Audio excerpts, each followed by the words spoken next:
जी हाँ दोस्तों, कौशल रोजगार निगम के कर्मचारियों की सैलरी बढ़ोतरी का जो लेटर जारी किया है दोस्तों सरकार ने, वो आज की सभी न्यूज़पेपरों में छाया हुआ है। बता दें दोस्तों आप लोगों को कि बहुत सारे साथी बोल रहे थे कि ये फेक लेटर है, ये एक नकली लेटर है, इसमें कोई सत्यता नहीं है। लेकिन दोस्तों बता दें आप लोगों को ये भी कि साथ के साथ दोस्तों एक दूसरा लेटर जारी कर दिया गया था, जिसको लेकर आपत्ति जताई जा रही थी कि भाई यहाँ पर ये 7 तारीख डली हुई थी जो लेटर आया था, और ऊपर ये 6 तारीख डली हुई थी। लेकिन कुछ समय बाद ही ये नया लेटर जारी कर दिया गया था, जिसमें यहाँ पर 7 की बजाय 6 डेट को करेक्ट कर दिया गया था। कई बार मिस्टेक हो जाती है, लेकिन इस वीडियो में हम बात करेंगे दोस्तों सैलरी जो बढ़ोतरी हुई है उसे कर्मचारी कितने खुश और कितने नाराज हैं। जी हाँ, नाराज हैं बहुत सारे कर्मचारी। आप लोगों को पहले ही बता दें कि इतने साल बाद यहाँ पर सैलरी में बढ़ोतरी की गई और वो भी नामात्र की। जी हाँ, कुछ नई भर्तियां होने जा रही हैं, उसके बारे में भी इस वीडियो में बात करेंगे। बता दें दोस्तों आप लोगों को, जब से कौशल रोजगार निगम बना है तब से लेकर अब तक पहली बार यह बढ़ोतरी की गई है, और वो भी नामात्र की बढ़ोतरी की गई है, जिससे कर्मचारियों में भारी रोष व्याप्त हो गया है। जी हाँ, भारी रोष व्याप्त हो गया है, वो भी आप लोगों को दिखाएंगे रोष किस तरह से जाहिर किया जा रहा है कर्मचारियों के द्वारा। यहाँ पर देख लीजिए, भास्कर से खबर है, रोजगार निगम के 1.06 लाख कर्मचारियों के मानदेय में 720 से लेकर 1360 रुपए तक की बढ़ोतरी। जी हाँ, जो कर्मचारी हैं मिनिमम ये मान लीजिए 720, और मैक्सिमम जिसकी बढ़ी है, क्योंकि किसी की सैलरी ज़्यादा है तो किसी की कम, उसी के हिसाब से बढ़ी है, तो मैक्सिमम 1360 रुपये ही बढ़ी है। और वो भी दोस्तों इतने साल के बाद बढ़ी है, जब से कौशल रोजगार निगम बना है तब से लेकर अब ये सैलरी बढ़ी है। आदेश 1 सितंबर से लागू, कर्मचारियों के लेवल और जिलों के हिसाब से हुई है बढ़ोतरी। तो ये जो बढ़ोतरी है वो बिल्कुल ना के बराबर, और कर्मचारी इससे खुश नहीं है। ये जागरण की खबर है, आप लोग देख पा रहे हैं। और जहां तक अब मेरा मानना है कि जो साथी इसको फेक लेटर बता रहे थे वो थोड़ा सा अब संतुष्ट हो जाएंगे। हर जगह ये छाया हुआ है आज के न्यूज़पेपरों में भी। दूसरी तरफ अगर भर्तियों की बात करें तो दोस्तों यहाँ पर मुख्यमंत्री साहब ने, बता दें आप लोगों को, यहाँ पर बताया है कि 2022 की जनगणना के आधार पर भर्ती होंगे चौकीदार और सफाई कर्मचारी। जी हाँ, ग्रामीण स्तर की दोस्तों ये बात हो रही है। ग्रामीण लेवल पर जो ग्रामीण सफाई कर्मचारी लगते हैं और जो ग्रामीण चौकीदार लगते हैं, वो जो डाटा इकट्ठा हुआ है 2022 की जनसंख्या के आधार पर, यानी कि जो फैमिली आईडी में इकट्ठा हुआ डाटा, ठीक है, उसके हिसाब से नए कर्मचारियों की भर्ती की जाएगी गाँव में, सफाई कर्मचारी और चौकीदारों की। ये जो मांग है लगातार करते रहते हैं ग्रामीण सफाई कर्मचारी, खासकर कि भाई कर्मचारियों की संख्या बढ़ाई जानी चाहिए, क्योंकि जनसंख्या बढ़ गई है, गांव के एरिया बढ़ गए हैं। 2011 की जनसंख्या के अनुसार ही सफाई कर्मचारी की भर्ती की गई थी, लेकिन अब तो हर गांव में बढ़ोतरी हो चुकी है, हर गांव में जनसंख्या की भी और एरिया की भी बढ़ोतरी हो चुकी है। नए मकान बनते रहते हैं, नया एरिया कवर होता रहता है, तो जनसंख्या से अब यहाँ पर मुख्यमंत्री साहब ने बोल दिया है कि बहुत जल्द यहाँ पर जनसंख्या के आधार पर ग्रामीण सफाई कर्मचारी और ग्रामीण चौकीदारों की भर्ती होगी। तो उम्मीद करते हैं इस पर जल्दी ही कार्रवाई की जाएगी। इसके बाद एक और भर्ती की खबर दोस्तों सामने आ रही है, वो भी आप लोगों को बता देते हैं। जिला परिषदों में पक्की भर्ती तक अनुबंध पर भरे जाएंगे रिक्त पद। जी हाँ, जब तक की पक्की भर्ती नहीं हो जाती है तब तक जिला परिषदों में दोस्तों कौशल रोजगार निगम के माध्यम से भर्तियां की जाएंगी। ये खबर भी निकलकर सामने आ रही है, देख सकते हैं। जिला परिषदों में रिक्त पदों पर सीधी भर्ती के लिए जल्द ही हरियाणा कर्मचारी चयन आयोग को मांग पत्र भेजा जाएगा, पक्की भर्ती होने तक। जी हाँ भाई, मांग पत्र एचएसएससी को तो भेज देंगे, लेकिन जब तक कि एचएसएससी की तरफ से कर्मचारी नहीं दिए जाते हैं तब तक पक्की भर्ती होने तक हरियाणा कौशल रोजगार निगम के माध्यम से इन पदों पर नियुक्ति की जाएगी। अनुबंध आधार पर कर्मचारियों की नियुक्ति के लिए भी सभी जिला परिषदों को निर्देश जारी किए जा चुके हैं। जी हाँ, निर्देश जारी किए जा चुके हैं सभी जिला परिषदों को। भाई अपने अपना एस्टिमेट बनाकर दे दें, आपके यहाँ पर कितने पद खाली हैं, किस हिसाब से उनको भरना है। तो यहाँ पर आप लोगों को ग्रामीण लेवल पर और जिला परिषद स्तर पर दोस्तों बड़ी भर्तियां देखने को मिलेंगी कौशल रोजगार निगम के माध्यम से।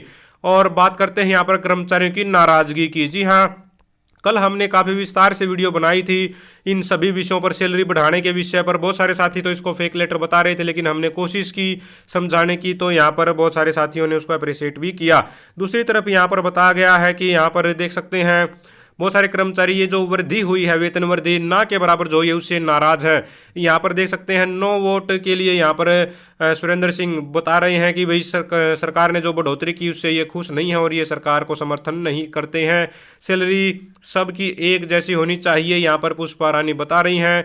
इसके बाद यहाँ पर देख लीजिए बताया गया है लेटर पर डेट तो 7/9/2023 यानी कि आज की डेट थी, लेकिन कल लेटर जारी कर दिया, लेकिन हमने आप लोगों को दिखा दिया वो करेक्शन, ठीक है। तो इसमें कोई डाउट नहीं है, बहुत सारे साथियों ने उसको मान भी लिया था।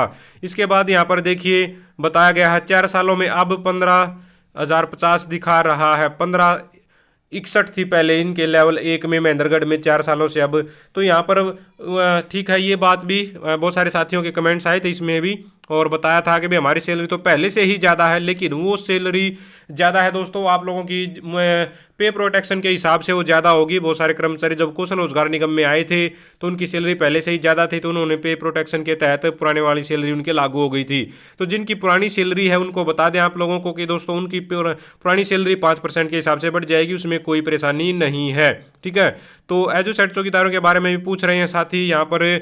और दूसरा यहाँ पर देख सकते हैं अमर सैनी जी बता रहे हैं कि ये एक सिर्फ लॉलीपॉप दिया गया है सरकार की तरफ से, इतने साल बाद यानी कि 2 साल से ज़्यादा समय हो गया है और अब जाकर ये थोड़ी सी सैलरी बढ़ी है, जबकि कर्मचारी कुछ ज़्यादा का यहाँ पर दोस्तों उम्मीद कर रहे थे। BKN सीमा जी बता रही हैं यहाँ पर वही लॉलीपॉप दिया गया है सरकार की तरफ से कर्मचारियों को, ये कोई वेतन बढ़ोतरी नहीं है। दूसरी तरफ यहाँ पर देख सकते हैं ये भी बोल रहे हैं भाई कि भाई घंटा सैलरी बढ़ी है। जी हाँ, बिल्कुल फद्दू बनाया हुआ है सरकार ने। बहुत सारे साथियों ने ऐसे कमेंट्स भी किए हैं भाई, जो वास्तव में जो राय जाहिर की है मैं आप लोगों को वही दिखा रहा हूँ। किसी ने थोड़ा सा इस तरह से अपनी भाषा इस्तेमाल की है तो किसी ने दूसरी तरफ से, ठीक है। तो यहाँ पर देख लीजिए 2022 में भी सैलरी बढ़नी थी, उसका क्या होगा? तो उसका क्या होगा अभी तक किसी प्रकार की कोई अपडेट नहीं है। तो वो भी अगर अपडेट आएगी तो ज़रूर आप लोगों तक पहुंचा देंगे। ये भाई बोल रहे हैं कि फेक लेटर है, ठीक है, इसकी डेट तो चेक कर लिया करो, कुछ भी दिखा देते हो। तो कुछ भी नहीं दिखाते भाई, हम भी कुछ ना कुछ प्रूफ लेकर ही आते हैं जो होता है। और हमने दूसरी वीडियो भी बना दी थी, हमने आप लोगों को उसका लिंक भी भेज दिया था भाई, जो नई डेट डल कर आई थी 6 तारीख की, वो भी दिखा दी थी। फिर भी अगर भरोसा नहीं करते हैं तो साथी, तो इसमें तो कोई भी क्या कर सकता है भाई। उसके बाद यहाँ पर सुनील कुमार सरोहा जी बोल रहे हैं 67 रुपये बढ़ी गई है। जी हाँ, 67 रुपये कह सकते हैं इनकी सैलरी जो 2-3 साल में बढ़ी उसके हिसाब से, पर ईयर के हिसाब से बता रहे हैं शायद, आई थिंक ये, वरना सिर्फ 67 रुपये नहीं बढ़ी है, थोड़ी बहुत ज़्यादा ही बढ़ी होगी। शायद ये हो सकता है 700-800 के आसपास बढ़ी हो, कुछ इस तरह से, या फिर मान सकते हैं 500-550 के आसपास बढ़ी हो। लेकिन बहुत सारे कर्मचारी ऐसे हैं जिनकी ना के बराबर सैलरी बढ़ी है, जो कि बहुत ही दुखद है। सरकार को इसके बारे में कुछ सोचना चाहिए था, अच्छा सोचना चाहिए था। कर्मचारी अगर सरकार ने जो घोषणा की थी हर साल 5% बढ़ेगी, उसके हिसाब से भी ये मान लीजिए कम से कम 10 से 12% या फिर 15% तक सैलरी बढ़नी चाहिए थी, जो कि सरकार ने एक तरह से वास्तव में अन्याय किया है कर्मचारियों के साथ, कह सकते हैं। यहाँ पर देख सकते हैं राम शर्मा जी बोल रहे हैं बेवकूफ़ बनाया गया है, आपके समझाने का तरीका बहुत बढ़िया है सर जी, थैंक यू। आप जो अप्रिशिएट करते हैं उसके लिए भी बहुत बहुत धन्यवाद आप सभी का, खुशी मोर जी बता रही हैं। इसके बाद यहाँ पर बहुत सारे साथियों ने धन्यवाद भी किया है चैनल का, वही थैंक यू सर यहाँ पर जो अपडेट देने के लिए। देखिए दोस्तों, बहुत सारे साथी कुछ नाराज़गी जाहिर भी करते हैं लगातार चैनल के प्रति या फिर हमारे प्रति, आप बोल लीजिए, लेकिन दोस्तों हमारी ड्यूटी है सिर्फ आप लोगों तक खबर पहुंचाने की। एक दिन एक साथी बोल रहे थे भाई क्या करते हो आप लोग, लेटर पर लेटर दिखाते रहते, होता कुछ नहीं। देखिए हमारा जो काम है, हमारी जो ड्यूटी है, जो चैनल बनाया गया है, वो है सभी साथियों तक जानकारी पहुंचाने के लिए, आगे तक अपडेट पहुंचाने के लिए, ताकि कोई भी अपडेट हो सभी तक पहुंच जाए। अब डिपार्टमेंट लेटर जारी करते हैं तो हमारे काम है कि हम आपको तक वो सूचना पहुंचा दें। अब उसको लागू करना न लागू करना वो तो डिपार्टमेंट के हाथ में है, उसमें हम कोई भी यूट्यूब चैनल वाले क्या कर सकता है। हाँ, सब अपनी जिम्मेदारी निभा सकता है कि आप तक वो खबर पहुँचा दे, तो वो हम आप लोगों तक पहुंचा देते हैं, समय पर पहुंचाने की कोशिश करते हैं। तो दोस्तों इसमें नाराज़ होने की कोई बात नहीं है, फिर भी हम सभी के कमेंट्स लेते हैं, मोस्टली कवर करने की कोशिश करते हैं। नाराज़ है कर्मचारी या फिर खुश हैं वो भी, ठीक है, तो सभी के कमेंट्स हम लेते हैं, इसमें कोई बात नहीं है। निष्पक्ष तरीके से काम करने की कोशिश हम करते हैं। लेटर फिर से देख लेते हैं, यहाँ पर 6 तारीख ऊपर है और 6 तारीख ही नीचे है, यहाँ पर इसको करेक्ट कर दिया गया था। इस तरह की मिस्टेक आमतौर पर हो जाती हैं। ये है वो स्लैब आप लोग जो देख पा रहे हैं लेवल के हिसाब से। तो दोस्तों बहुत सारे कर्मचारी ये जो वेतन बढ़ोतरी हुई से खुश नहीं है। तो देखते हैं सरकार आगे क्या कुछ करती है। हो सकता है दिवाली पर कोई तोहफा आप लोगों तक ले आए, इसकी भी उम्मीद आप लोगों को रखनी चाहिए। कुछ ना कुछ एरियर वगैरह की कोई घोषणा कर दे इस नाराजगी को देखते हुए। तो दोस्तों ये सारी की सारी अपडेट आप लोगों के लिए थी। अगर आप भी चाहते हैं हरियाणा में एजुकेशन से रिलेटेड कौशल रोजगार निगम से जुड़ी सभी खबरें समय पर पाना, तो चैनल को जरूर सब्सक्राइब करें, वीडियो को लाइक करें, दोस्तों के साथ शेयर करें। Thank you very much.